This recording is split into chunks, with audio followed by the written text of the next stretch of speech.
ಕರ್ಮಗಳನ್ನು ಪಾಲಿಸುವವನು ನಿಧಾನವಾಗಿ ನಡೆಯುವುದು ಅವಶ್ಯಕವಾದದ್ದು.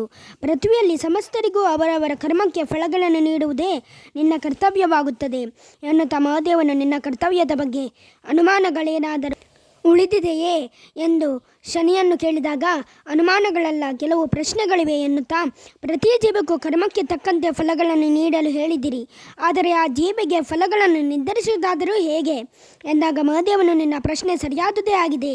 ಶಕ್ತಿಯನ್ನು ಹೊಂದಿರುವ ನಿನ್ನಂಥವರಿಗೆ ಈ ರೀತಿಯ ಪ್ರಶ್ನೆ ಉದ್ಭವಿಸುವುದು ಸಹಜ. ಜೀವಿಯ ಕರ್ಮಫಲಗಳನ್ನು ತಿಳಿಯಲು ನಿನಗೆ ದಿವ್ಯ ದೃಷ್ಟಿಯೊಂದನ್ನು ನೀಡುತ್ತೇನೆ. ತ್ರಿಮೂರ್ತಿಗಳ ಹೊರತಾಗಿ ಯಾರಲ್ಲಿಯೂ ಇಲ್ಲದ ಶಕ್ತಿಯನ್ನು ನಿನಗೆ ನೀಡುತ್ತೇನೆ. ಅದು ವಕ್ರದೃಷ್ಟಿಯಾಗಿರುತ್ತದೆ. ನೀನು ಯಾರನ್ನು ನೋಡುವೆಯೋ ಅವರ ಶುಭ ಹಾಗೂ ಅಶುಭ ಕರ್ಮಗಳ ಜೊತೆ ಅವರ ಆಲೋಚನೆಯೂ ನಿನಗೆ ತಿಳಿದು ಹೋಗುತ್ತದೆ. ಆಗ ನೀನು ನಿಷ್ಪಕ್ಷಪಾತಿಯಾಗಿ ನ್ಯಾಯದಾನ ಮಾಡಬಹುದು.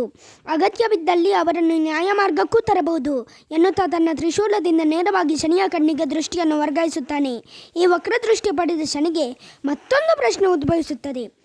ಅದೆಂದರೆ, ಇದರ ಮೊದಲ ಪ್ರಯೋಗ ಯಾರಿಗೆ ಮಾಡಬೇಕೆಂದು. ಶನಿಯು ಯೋಚಿಸಿ ಮಹಾದೇವನ ಮೇಲೆಯೇ ಇದರ ಪ್ರಯೋಗವನ್ನು ಮಾಡಲು ಭಿನ್ನವಿಸಿಕೊಳ್ಳುತ್ತಾನೆ. ಅದಕ್ಕೂ ಮಹಾದೇವನು ಒಪ್ಪಿದಾಗ ಶನಿಯ ಮೊದಲ ವಕ್ರದೃಷ್ಟಿಯು ಮಹಾದೇವನ ಮೇಲೆ ಬೀಳುತ್ತದೆ.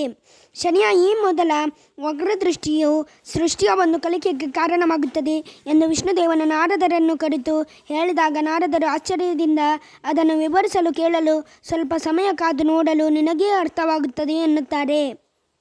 ಶನಿಯ ಮೊದಲ ವಕ್ರದೃಷ್ಟಿ ಮಹಾದೇವನ ಮೇಲೆ ಬಿದ್ದಾಗ ಆ ದಿವ್ಯ ದೃಷ್ಟಿಗೆ ಕೆಲವು ಘಟನೆಗಳು ಮುಸುಕಾಗಿ ಶನಿಗೆ ಗೋಚರಿಸಿದರೂ ಅದನ್ನು ಅರ್ಥೈಸುವುದರಲ್ಲಿ ಸೋಲುತ್ತಾನೆ. ಶನಿಯು ಮತ್ತೆ ಮಹಾದೇವನನ್ನೇ ಪ್ರಶ್ನಿಸುತ್ತಾನೆ, ಇದನ್ನು ಅರ್ಥೈಸುವ ರೀತಿಯೇ ನಿನಗೆ ತಿಳಿಯುತ್ತಿಲ್ಲವೆಂದು. ಆಗ ಮಹಾದೇವನು, ನೀನು ಕಂಡ ದೃಶ್ಯವನ್ನು ನಿನ್ನ ಚೈತನ್ಯದ ಜೊತೆ ಸಂಭಾಷಿಸು.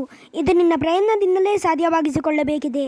ಜ್ಞಾನ ಮತ್ತು ಚೈತನ್ಯದ ಅಸ್ತಿತ್ವವಿರುವುದು ಅದನ್ನು ಅರಿತುಕೊಳ್ಳುವುದರಲ್ಲಿ ಮಾತ್ರವಲ್ಲ, ಅದರ ಉತ್ತರದಾಯಿತ್ವವನ್ನು ತಿಳಿದುಕೊಳ್ಳುವುದರಲ್ಲೂ ಜ್ಞಾನ ಮತ್ತು ಚೇತನದ ಮಹತ್ವವಿರುತ್ತದೆ ಎಂದಾಗ ಶನಿಯು ಒಪ್ಪಿ ಆದಷ್ಟು ಬೇಗ ಹಿಂದಿರುವುದಾಗಿ ಮಹಾದೇವನಿಗೆ ತಿಳಿಸಿ ಹೊರಡುತ್ತಾನೆ. ಶನಿಯು ಸೂರ್ಯಲೋಕಕ್ಕೆ ಬಂದರೂ ಸೂರ್ಯದೇವನ ಹಾಗೂ ಸಂಜ್ಞಾದೇವಿಯ ವಿರೋಧಾಭಾಸದ ನಡುವೆಯೇ ಆತನ ವಾಸ್ತವ್ಯ ಮುಂದುವರಿಯುತ್ತದೆ. ಯಮನು ಅದೇ ದ್ವೇಷವನ್ನು ಸಾಧಿಸುವಲ್ಲಿ ಮುಂದುವರೆದರೂ ಯಮಿಯು ಶನಿಗೆ ಜೊತೆಯಾಗುತ್ತಾಳೆ. ಶನಿಯು ಮಹಾದೇವನ ಬಗ್ಗೆ ಯೋಚಿಸುತ್ತಿದ್ದಾಗ ಯಮಿಯು ಬಂದು ಆಕೆಗೆ ಮಾತೆಯು ಹೇಳುತ್ತಿದ್ದ ಮಹಾದೇವನ ಸೃಷ್ಟಿಯ ಕಥೆಯನ್ನು ನೆನಪಿಸುತ್ತಾಳೆ. ಇದರಿಂದ ಮಹಾದೇವನ ಲಿಂಗೋದ್ಭವದ ರೂಪವನ್ನು ತಿಳಿಯುವ ಮೂಲಕ ಮಹಾದೇವನನ್ನು ಅರಿಯುವ ಪ್ರಯತ್ನ ಮಾಡುತ್ತಾನೆ. ಇದರ ಸಫಲತೆಯಿಂದ ಮಹಾದೇವನ ಬಳಿ ಬಂದು ತಾನು ಚಿಂತಿಸಿ ತಿಳಿದ ಸತ್ಯವನ್ನು ಅರಿಯುತ್ತಾನೆ. ಇದರಿಂದಾಗಿ ತಾನು ನೋಡಬೇಕಾದ ದೃಷ್ಟಿ ಅತ್ಯಂತ ಪವಿತ್ರತೆಯನ್ನು ಹೊಂದಿರಬೇಕೆಂದು ಮನಗಂಡೆನೆಂದು ತಿಳಿಸುತ್ತಾನೆ. ಆ ಪವಿತ್ರ ದೃಷ್ಟಿಯಿಂದ ತಾನು ಇನ್ನೊಮ್ಮೆ ನಿಮ್ಮನ್ನು ನೋಡುವ ಪ್ರಯತ್ನ ಮಾಡುವೆನೆಂದು ಹೇಳಿದಾಗ ಮಹಾದೇವನು ಅದಕ್ಕೆ ಒಪ್ಪಿ ನಿನ್ನ ದೃಷ್ಟಿ ಕೇವಲ ಒಂದು ಕ್ಷಣಕ್ಕೆ ಮಾತ್ರ ಸೀಮಿತವಾಗಿರಬೇಕೆಂದು ಷರತ್ತನ್ನು ಒಡ್ಡುತ್ತಾನೆ. ಅದಕ್ಕೆ ಒಪ್ಪಿದ ಕೂಡಲೇ ಮಹಾದೇವನು ಅಲ್ಲಿಂದ ಅದೃಶ್ಯನಾಗುತ್ತಾನೆ.